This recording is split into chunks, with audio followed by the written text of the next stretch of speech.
አሰላሙ አለይኩም ወራህመቱላሂ ወበረካቱ። ሰላም ጤና ይስጥልኝ። ውድና የተከበራችሁ የቻናሌ ቤተሰቦች እንደምን አላችሁ? ያለሁ አልሐምዱሊላህ። እንዲሁም ክርስቲያን ወገኖቼ ሰላም እያለሁ በያላችሁበት ሰላማችሁ በዝቶ ይትረፍ። ለዚህ ቻናል አዲስ የሆናችሁ ሰብስክራይብ ያደረጋችሁ ቤተሰብ ሁኑ። እንዲሁም ነባሮች ሼር፣ ላይክ ማድረግን አትርሱ። እንግዲህ ዛሬም በአዲስ ቪዲዮ ተመልሼ መጥቻለሁ። እስከ መጨረሻው ድረስ አብራችሁ እንድትሆኑ ዘንድ በአክብሮት ጋበዝኳችሁ። ድር የተሰኘ ፕሮግራም ነው። እንግዲህ ወይዘሮ ሰምሃል እንግዲህ ማስታወስ ስለማትችል ማንም ይውጣ ማንም ይግባ ማንም ባጠገቧ ዝር የሚል የምታስታውሰው ነገር የለም። ፐርሲል አንቺ ምነው ከሆስፒታል ስመጣ ቤት ነበርሽ? ቤትሽን ጥለሽኛ ቤት ገብተሻል እንዴ? በማለት እንግዲህ ጥያቄ ጠየቀቻት። ፐርሲል አወይ ለካ አታስታውሽም፣ ጭንቅላቴ ደንዝዟል አይደለ? አዎ እናንተ ቤት ከገባሁ እኮ ትንሽ ቆይቻለሁ በማለት እያንጓጠጠች መልስ መለሰችላት። ወይዘሮ ሰምሃል እኔማ የመጣሁት የወንድሜ ልጅ ላይ ነበረ። አዎ ለነገሩ በጣም መጥፎና አስቀያሚ የሆነ አቀባበል ነበረ እያደረግሽ። ሌላ ነገሩ የሞተ ሰውና የታመመ ሰው አይወቀስም። በቃ ዝም ብዬ ነው ነገሩ ለፊው አለቻት። ወይዘሮ ሰምሃልም እንግዲህ ከደረሰባት አደጋ በኋላ ምንም ማስታወስ ስለማትችል ግራ እየተጋባች በግራ በመጋባት ተመለከተቻት።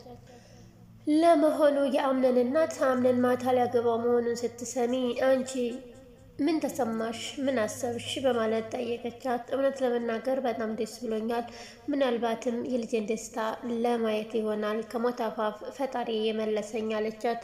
አዎ ይሆናል፣ ምን ይታወቃል በማለት እያሽጓጠጠች መልስ መለሰችላት። በነገራችን ላይ ፐርሲል ተብዬዋ ሴትየዋን ለማጥፋት እየሞከረች ነው። እኔ ግን አንድ ያልገባኝ ነገር ልጅ በዚህ ፍጥነት እንዴት ሚስት ሊያገኝ ቻለ? በማለት ጠየቀቻት። ወይኔ ጉዴ! በቃ እሱን ማታስታውሽም ለካ አይደል? የሚስትነት መረጣ አቅርበሽለት አልነበር እንዴ? ስለዚህ የመረጣት ልጅ ሊያገባት ነው አለቻት። በቃ ታዩ፣ ካሁን በኋላ ወደኋላ ያሳለፍሽውን ነገር ከምታስታውሺ ካሁን በኋላ የምትሰሚውና የምታዩን ብታስታውሺ ይሻልሻል በማለት መለሰችላት። ብቻ እኔ እሱ ደስተኛ ከሆነ ምንም ችግር የለው፣ ማንም ትሆን ብቻ እሱን ታስደስትልኛለች። እናትየዋም ወይኔ በቃ በራስሽ ቤት እንግዲህ ሆነሽ አይደለም፣ በቃ እስኪ አይዞሽ ነቃ በይ እያለች እሷም ማሽጓጠጧን ጀመረችው።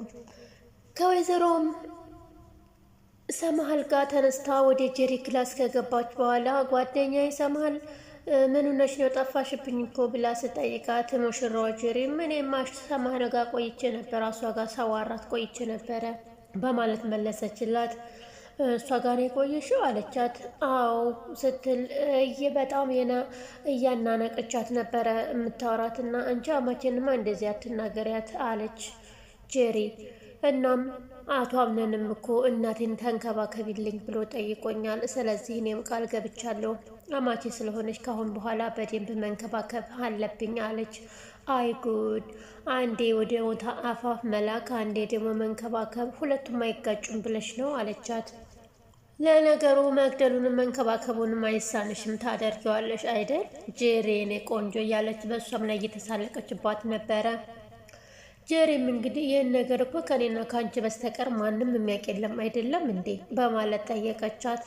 ወይ ጉድ! ለነገሩ ግን እሷን እንዴት ነው ያመነቻት? እሷ የአምነን አክስት ናት። ለምን አመነቻት? እንዴትስ አመነቻት?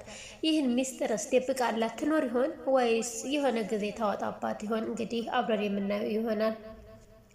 ሌላው እንግዲህ የወይዘሮ ሰምሃል ወዳጅ መስላ ጠላት የሆነቻት ሲፈን ናት። ሲፈን እንግዲህ ከወይዘሮ ሰምሃል የሆነ ጊዜ የሆነ ወረቀት ወስዳባት ነበረ። ያንን ወረቀት ወይዘሮ ሰምሃል በጣም አጥብቃ እየፈለገችው በነበረበት ሰዓት ሲፈን ግን ምንም አላየሁም ብላ ሲጀምር ማንም የጠረጠራት ሰው አልነበረም። ያ ወረቀት እሷ ጋ ነው። ያ ወረቀት እንግዲህ የወይዘሮ ሰምሃልን የሆነ ሚስጥር ነገር እንደያዘ እርግጠኛ ነን። እናም እንግዲህ ሲፈን ወደ ወይዘሮ ሰምሃል ጋር ሄዳ በጣም የምትንከባከባትና የቅርቧ ሰው በማስመሰል እኔ ምልሽ ወይዘሮ ሰምሃል እንግዲህ እንደምታውቂው ሜርሲ በጣም ጥላትሽ ናት። ካሁን በፊት እሷን ተከታተይልኝ ብለሽኝ ነበረ ከመታመምሽ በፊት አለቻት። እና እኔ ደግሞ ወዳጅሽ ነኝ። ከበፊትም እዚህ ቤት የገባ ነው እኔና ብሌንና ጄሪ ሆነን ለሚስትነት መረጣ ለልጅሽ ነበር እዚህ የገባ ነው። ስለዚህ እሱ ጄሪን ስለመረጠ አንቺ ደግሞ እኔን ስለወደድሽኝ እዚህ ያስቀረሽኝና የቅርብሽ ጓደኛ አደረግሽኝ አለቻት። ወይዘሮ ሰመሃልም ግራ በመጋባት እና ታዲያ አንቺ የኔ የቅርብ ሰው ከሆንሽ ልጅ ለምን አልመረጠሽም በማለት ጠየቀቻት። እንግዲህ ብሌን ሴፈንም እንግዲህ እሱ ያ የራሱ ምርጫ ነው፣ ነገር ግን አንቺና እኔ በጣም ነው የምንዋደደው፣ በጣም ነው የምንቀራረበው እያለች የወይዘሮ ሰመሃልን ሚስጥር ለማዋጣት እየጠየቀቻት ነበረ። እኔ የምልሽ ወይዘሮ ሰመሃል፣ ነገር ግን አንቺ የምታስታውሽው የአሁኑን ብቻ ነው ወይስ የበፊቱን ታስታውሻለሽ? የጠፋብሽ መካከል ላይ ያለው ነው በማለት ጠየቀቻት። የድሮ ታሪኬን በደንብ አውቀዋለሁኝ፣ አልረሳሁትም።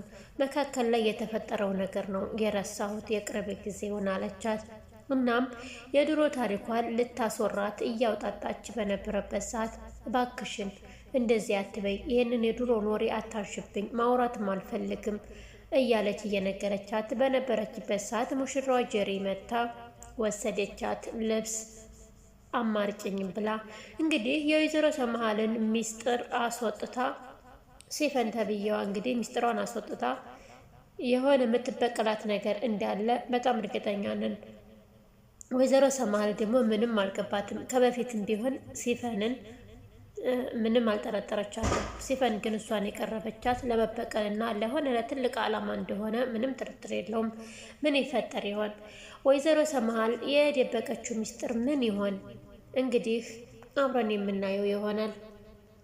ሌላው እንግዲህ አቶ አምነንና ወይዘሮ ጄሪ እንግዲህ ሊጋቡ ነው፣ ልንጋባ ነው ብሎ አቶ አምነን ለጓደኛው ሲያማክረው ግን የማታምንበትን ነገር ባታደርግ በጣም ጥሩ ነው። ምክንያቱም እችን ልጅ አታውቃትም። ስለዚህ ለምንድን ነው እንደዚህ የምታደርገው እያለ እያማከረው ነበረ። ባላምንበትም ግን የግድ አግብቼ እናቴን ማስደሰት አለብኝ እያለ ነበረ አቶ አምነንም። ምክንያቱም ጄሪን አይወዳትም፣ ግን ማግባት ስላለበት ብቻ ሊያገባ እንደሆነ ነው እየተናገረ የነበረው። እንዲሁም እንግዲህ በሰርጋቸው ላይ የታደመው አንደኛው ወጣት ከብሌን ጋር ፍቅር እየተጫወቱ ነበረ። በዛ ሰዓት አቶ አምናን በመካከላቸው ያለውን ቀረቤታ ሳይ በጣም እየቀናና እየተናደደ ነበረ። እሷን ለማስቀናት እያለ ጄሪን እጇን እየሳመ ነበር። እንግዲህ አቶ አምናን በዚህ ሁኔታ የት እንደሚደርስ እንግዲህ አብረን የምናየው ይሆናል። ምክንያቱም ብሌንን እየወዳታል፣ ነገር ግን እናቴ ላይ መጥፎ ነገር ሰጥታለች በማለት ሰበብ ጄሪን አገባ ማለት ነው። በቀለበታቸው ፕሮግራም መጨረሻ ላይ በር ተንኳኳና ብሌን ሄዳ በሩን ከፈተችው። በር ላይ በስጦታ ማሸጊያ የተጠቀለለ ስጦታ ተቀምጦ አገኘችና ግን ያስቀመጠው ሰው ማን እንደሆነ አልታየም ነበር። ብሌንም አንስታ ወደ ሰዎቹ ጋር ይዛ ሄዳ ማን እንደሆነ አላቅም፣ ግን በራችን ላይ ይህን የስጦታ ማስቀመጫ አስቀምጦልን ሄዷል አለቻቸው። እነሱም እንግዲህ በደስታ በተለይ ጄሪ በደስታ ልትከፍተው ሞከረች ማለት ነው። በደስታ ያንን ስጦታ ስትከፍተው ውስጡ በጣም አስደንጋጭ ነበረ። ሁሉንም ያስደነገጠ ስጦታ ነበር እየተሰጣቸው። ምን መሰላችሁ? የተቆመጠ እጅ ነበረ። በጣም ያስፈራል፣ ያስደነግጥ ነበር። እንግዲህ ያንን ስጦታ ማን ይሆን የላከላቸው? ከማንስ ተበረከተላቸው ይሆን? እንግዲህ በሚቀጥለው ክፍል አብረን የምናየው ይሆናል። ውድ ቻናሌ ተከታታዮች እስካሁን አብራችሁኝ ስለሆናችሁ ከልብ አመሰግናለሁ። ለዚህ ቻናል አዲስ የሆናችሁ አሁን በድጋሚ ሰብስክራይብ ሳታደርጉ አትለፉ። እንዲሁም ላይክ አድርጉልኝ፣ የቻላችሁም ሼር አድርጉልኝ። በያላችሁበት ሰላማችሁ ብዝት ትረፍ ይበል። በሌላ ቪዲዮ እስከምንገናኝ ድረስ በያላችሁበት ደህና ሆኑ። ወዳችኋለሁ፣ ሁሌም አከብራችኋለሁ። ባይ ባይ።